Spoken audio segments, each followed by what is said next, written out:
give you just a few things to remember when that conflict arises, because hopefully knowing those 5 steps that we just talked about, this will only help you to know exactly what to do when you're in the moment, because sometimes emotions get high, and when conflict starts and you're in that moment and you get heated, your face turns red and you feel frustration, it's hard to remember what to actually do in that moment.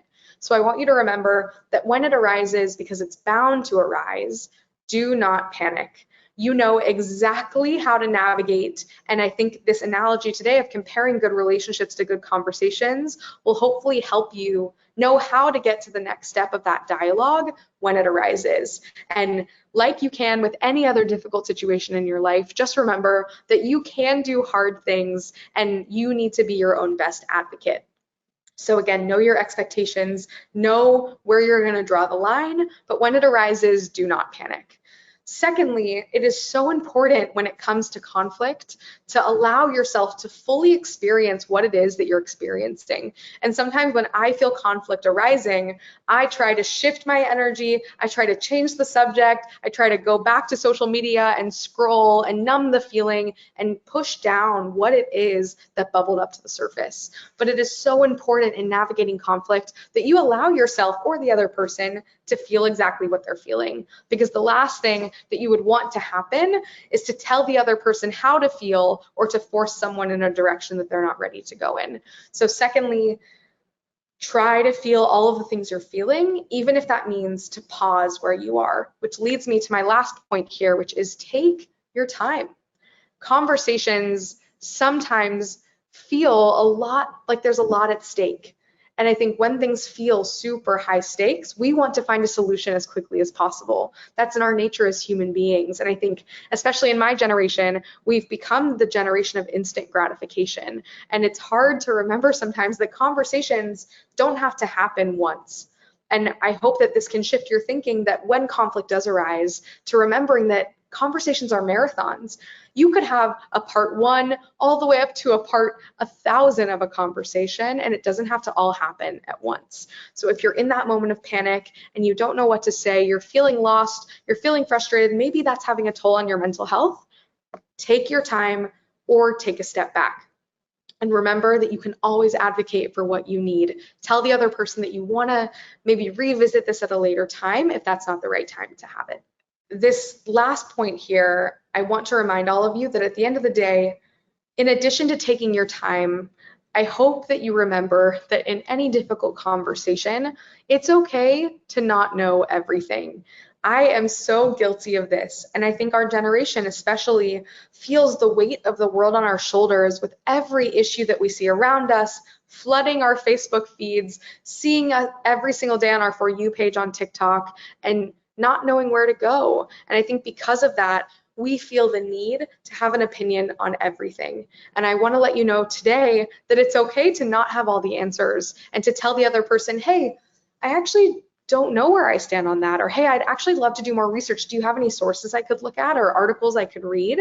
And giving that, again, humble approach to that response will again allow you to create that relationship. Vulnerability is a superpower, and I think sometimes we let our ego get in the way when it comes to these conversations. So something that's really helped me navigate is to be vulnerable. And there's an example that I love to give on our platform.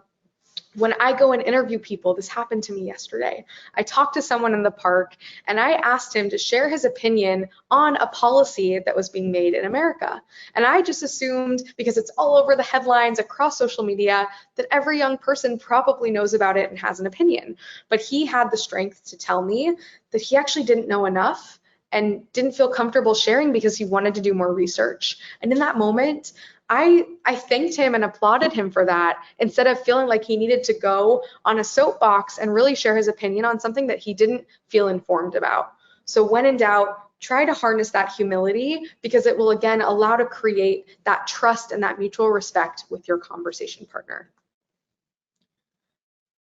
And when you do so, and when you're vulnerable about where you stand, what you know, what you don't know, that allows you to also open your mind to new possibilities. And something that I love to share on our platform is when we're having these difficult conversations, especially in the sit-down moments with multiple Gen Zers with different points of view. If you go in with the intention that you are there to open your mind, not to change your mind, but to open it, you never know what could happen. But we went into that conversation with the intention of better understanding each other's views about the issue of abortion. And as we navigated that dialogue, in sharing and exchanging stories and perceptions and opinions, at the very end of the dialogue, completely unprompted, all 4 of the guests were able to find common ground on the issue. And we didn't go in forcing any sort of common ground exchange, but by opening their minds to the possibilities that lied in that conversation, they were able to agree on something that they probably would have never uncovered had they not had the dialogue. So when in doubt, remember that when you open your mind, you really are opening yourself up to new possibilities that you can't even anticipate, but you have to trust that they'll be there. And this goes back to the notion of being a marathon, not a sprint.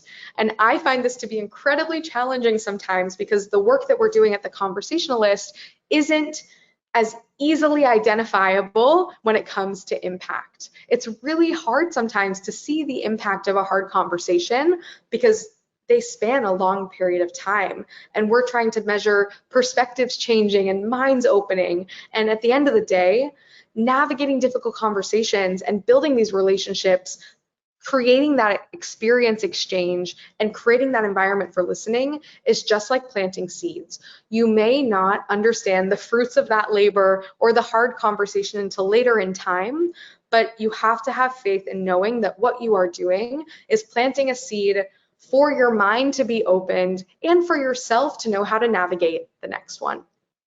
So when in doubt, think of yourself as planting that seed, because for me, it also helps level expectations that we don't have to have everything figured out all at once.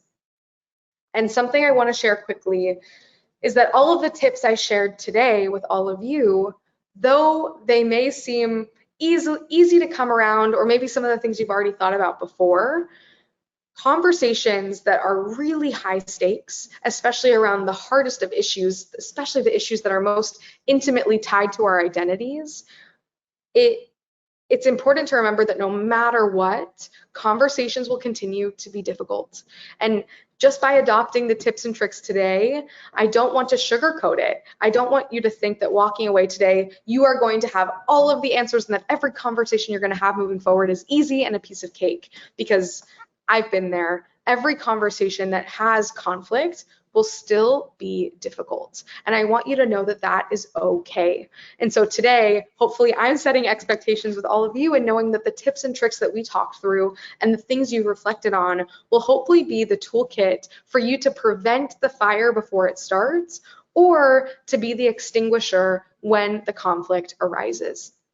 So by channeling all of these tips and tricks, I hope that this will help you feel confident and comfortable the next time that conflict arises. But I want to just be upfront in letting you know that that conflict is still bound to arise, and that is okay. And the more you practice, the more you'll feel confident and comfortable in embracing that discomfort. And so I have all the faith in the world that after today, you'll have a little bit more of that confidence headed into that next conversation.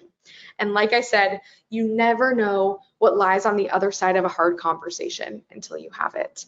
I've been there, I've seen it work on our platform, and every single day I'm pleasantly surprised by the things that happen once we're able to listen to one another and open each other's minds. And sometimes we have to be that internal optimist and really realize that there is something to be learned and to be gained after a hard conversation, even if it feels impossible in the moment. And so I want to leave you with this last quote here, which is, comfort zones can be beautiful, but sure as heck, nothing grows in there.